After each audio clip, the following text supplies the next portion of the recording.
بسم اللہ الرحمن الرحیم۔ امید کرتے ہیں جی آپ تمام لوگ خیریت سے ہوں گے۔ چلیے جی آج ہم اپنا اگلا سبق شروع کرتے ہیں عہد نبوی کے ماہ و سال مدنی دور، اور اس میں ہم آج پڑھیں گے جی غزوہ حنین۔ مکہ مکرمہ سے 40 کلومیٹر کے فاصلے پر وادی حنین، ٹھیک ہے، وادی حنین مکہ سے کتنے فاصلے پہ ہے؟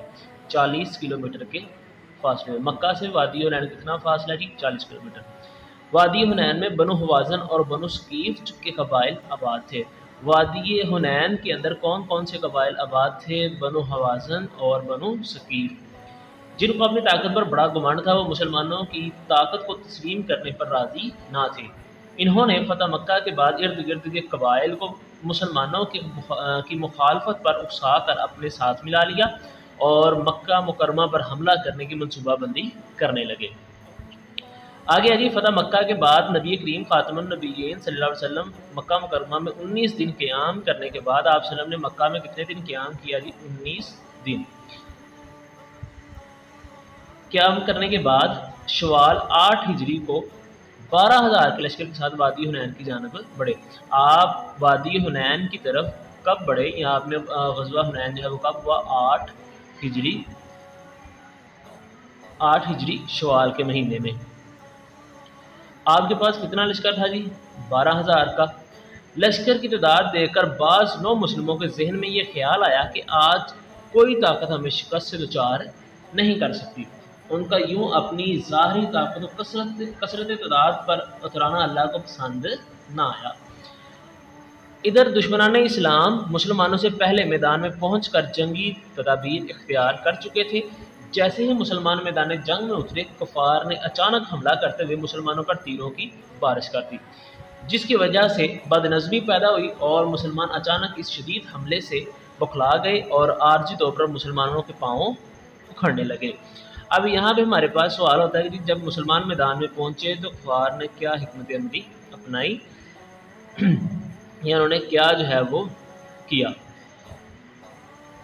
اب یہاں پہ ہے جی اللہ کو مسلمانوں کی کون سی چیز پسند نہ آئی، یہ بھی سوال بن جاتا ہے۔ تو اس سے اوپر جو ہے وہ سوال آپ صلی اللہ علیہ وسلم نے کب جو ہے وہ فتح مکہ غزوہ حنین کی طرف ہجرت کی یا روانہ ہوئے، یہ آ گیا۔ اس کے بعد جی جو ہے وہ غزوہ حنین کے محرکات کیا تھے، یہ سوال ہمارے پاس بن جاتے ہیں۔ اب شروع کرتے ہیں جی آگے۔ اس موقع پر نبی کریم خاتم النبیین صلی اللہ علیہ وسلم بے مثال جرأت و بہادری کا مظاہرہ کرتے ہوئے میدان میں ڈٹے رہے۔ نبی کریم خاتم النبیین صلی اللہ علیہ وسلم اپنے خچر پر سوار تھے، جس کی رکاب حضرت ابو سفیان رضی اللہ تعالی عنہ نے اور لگام حضرت عباس رضی اللہ تعالی عنہ نے پکڑ رکھی تھی۔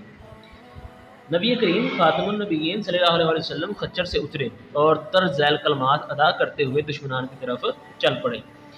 انا نبی لا کاذب، انا نبی لا کاذب، انا ابن عبد المطلب، میں نبی ہوں، اس میں کوئی جھوٹ نہیں۔ آپ صلی اللہ علیہ وسلم درج ذیل کلمات دہراتے جاتے تھے اور دشمن کی طرف چلتے جاتے تھے کہ میں نبی ہوں، اس میں کوئی جھوٹ نہیں، میں عبد المطلب کا بیٹا ہوں۔ یہاں پہ سوال بنتا ہے کہ جی نبی کریم صلی اللہ علیہ وسلم نے میدان جنگ یا غزوہ حنین کے اندر کس طرح کی بہادری کا سامنا کیا؟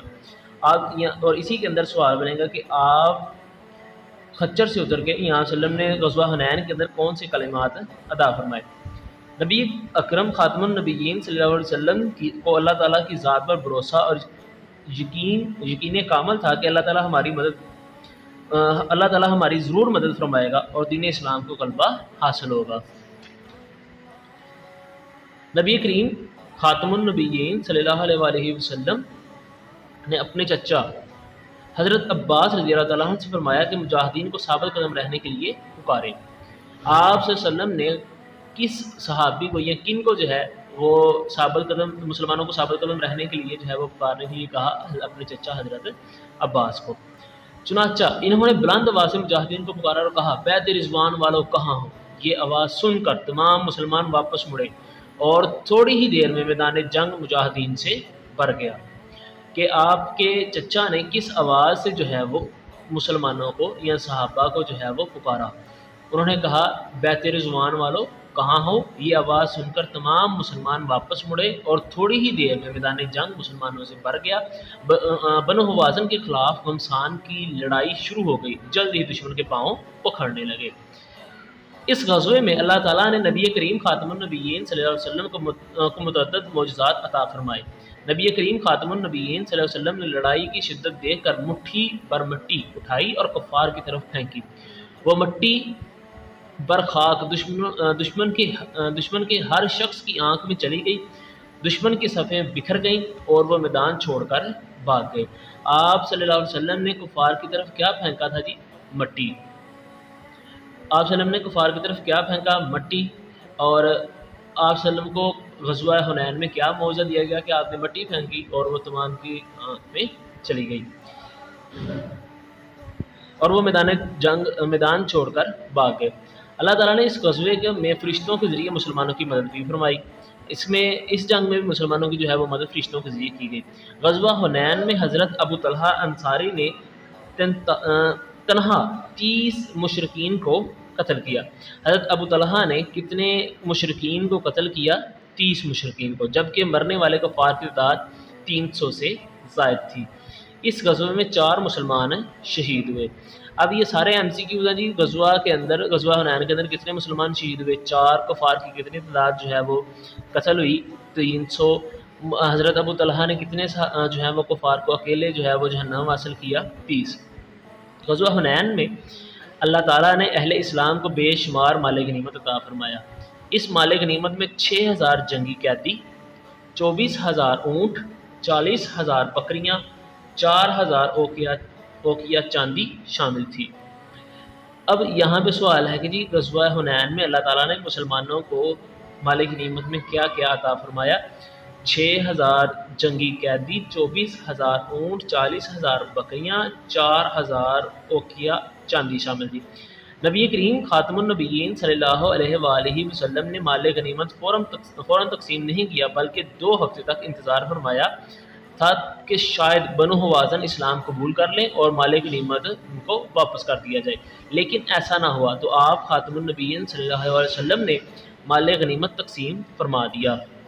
غزوہ حنین کی وجہ سے متعدد قبائل دائرہ اسلام میں داخل ہوئے اور اسلام مزید دور دراز کے علاقوں تک پھیل گیا۔ یہاں کہ آپ صلی اللہ علیہ وسلم نے غزوہ حنین کے مال غنیمت کا کیا کیا؟ تو یہ اس کا سوال آ جاتا ہے۔ غزوہ حنین میں مسلمانوں کی نصرت و فتح کے متعلق اللہ تعالیٰ نے ارشاد فرمایا۔ اللہ تعالیٰ نے غزوہ حنین کے متعلق قرآن مجید میں کیا ارشاد فرمایا ہے؟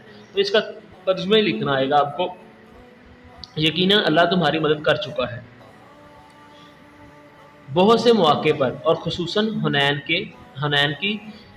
کے دن بھی، جب کہ تمہاری کثرت نے تمہیں ناز میں مبتلا کر دیا تھا۔ مسلمانوں کو غزوہ حنین میں کس چیز نے ناز میں مبتلا کیا تھا؟ ان کی کثرت نے، یعنی کہ تعداد نے۔ وہ کثرت تمہارے کچھ کام نہ آئی اور زمین تم پر وسعت کے باوجود تنگ ہو گئی، پھر تم نے پیٹ پھیر کر میدان سے رخ موڑ لیا۔ اب یہاں پہ جو ہے وہ اللہ پاک نے قرآن مجید کے اندر اس کا بیان کیا ہے۔ غزوہ حنین اور غزوہ بدر 2 غزوات ہیں جن کا نام قرآن مجید میں آیا ہے۔ کون سی غزوات کا نام قرآن مجید کے اندر آیا ہے جی؟ غزوہ بدر اور غزوہ حنین 2 غزوے ہیں جن کا نام جو ہے وہ قرآن مجید میں آیا ہے۔ اللہ تعالیٰ نے